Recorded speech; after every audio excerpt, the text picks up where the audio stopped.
Kemudian Paulus meninggalkan Athena, lalu pergi ke Korintus.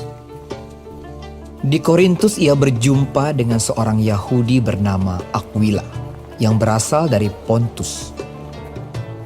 Ia baru datang dari Italia dengan Priscilla, istrinya, karena Kaisar Claudius telah memerintahkan supaya semua orang Yahudi meninggalkan Roma. Paulus singgah ke rumah mereka. Dan karena mereka melakukan pekerjaan yang sama, ia tinggal bersama-sama dengan mereka. Mereka bekerja bersama-sama karena mereka sama-sama tukang kemah.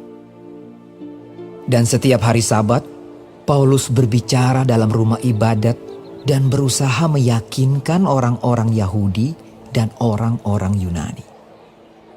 Ketika Silas dan Timotius datang dari Makedonia, Paulus dengan sepenuhnya dapat memberitakan firman, di mana ia memberi kesaksian kepada orang-orang Yahudi bahwa Yesus adalah Mesias.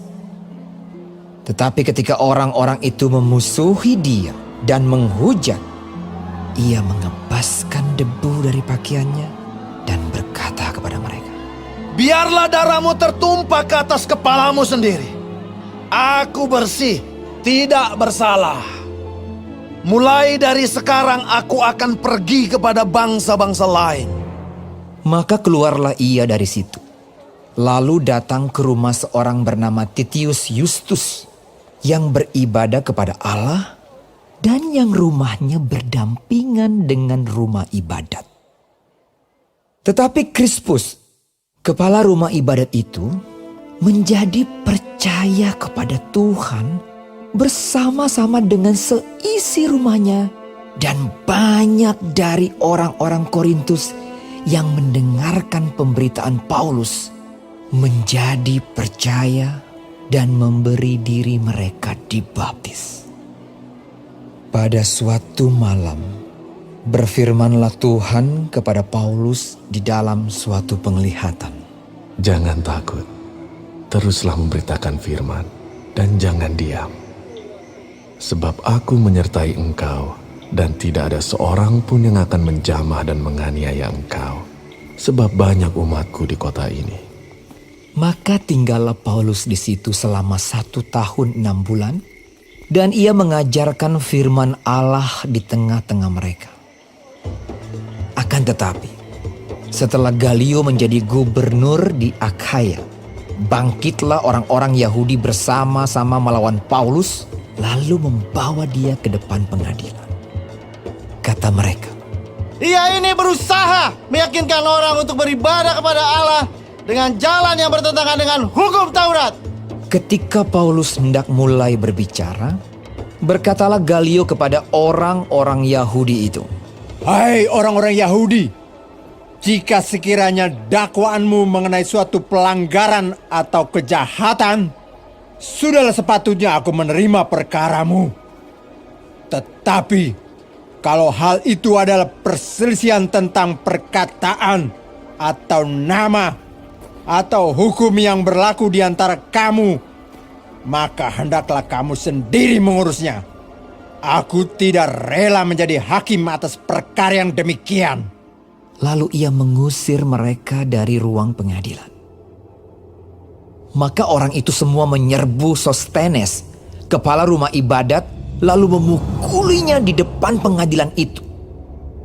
Tetapi Galio sama sekali tidak menghiraukan hal itu. Paulus tinggal beberapa hari lagi di Korintus. Lalu ia minta diri kepada saudara-saudara di situ dan berlayar ke Syria. Sesudah ia mencukur rambutnya di Kengkrea karena ia telah bernazar.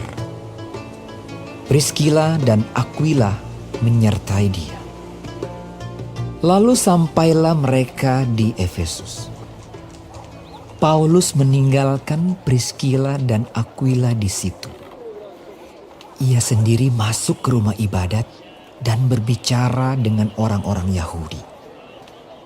Mereka minta kepadanya untuk tinggal lebih lama di situ, tetapi ia tidak mengabulkannya. ia minta diri dan berkata, Aku akan kembali kepada kamu jika Allah menghendakinya. lalu bertolaklah ia dari Efesus. Ia sampai di Kaisarea dan setelah naik ke darat dan memberi salam kepada jemaat, ia berangkat ke Antiokhia.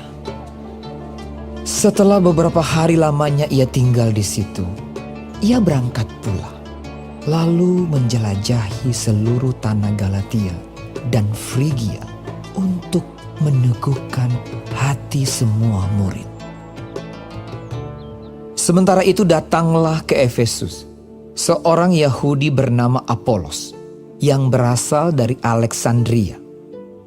Ia seorang yang fasih berbicara dan sangat mahir dalam soal-soal kitab suci. Ia telah menerima pengajaran dalam jalan Tuhan. Dengan bersemangat ia berbicara dan dengan teliti ia mengajar tentang Yesus. Tetapi ia hanya mengetahui baptisan Yohanes. Ia mulai mengajar dengan berani di rumah ibadat. Tetapi setelah Priscilla dan Aquila mendengarnya, mereka membawa dia ke rumah mereka dan dengan teliti menjelaskan kepadanya jalan Allah. Karena Apolos ingin menyeberang ke Akaya, saudara-saudara di Efesus mengirim surat kepada murid-murid di situ, supaya mereka menyambut dia. Setibanya di Akaya, maka ia, oleh kasih karunia Allah, menjadi seorang yang sangat berguna bagi orang-orang yang percaya. Sebab dengan tak jemu-jemunya, ia membantah orang-orang Yahudi di muka umum dan membuktikan dari kitab suci bahwa Yesus adalah Mesias.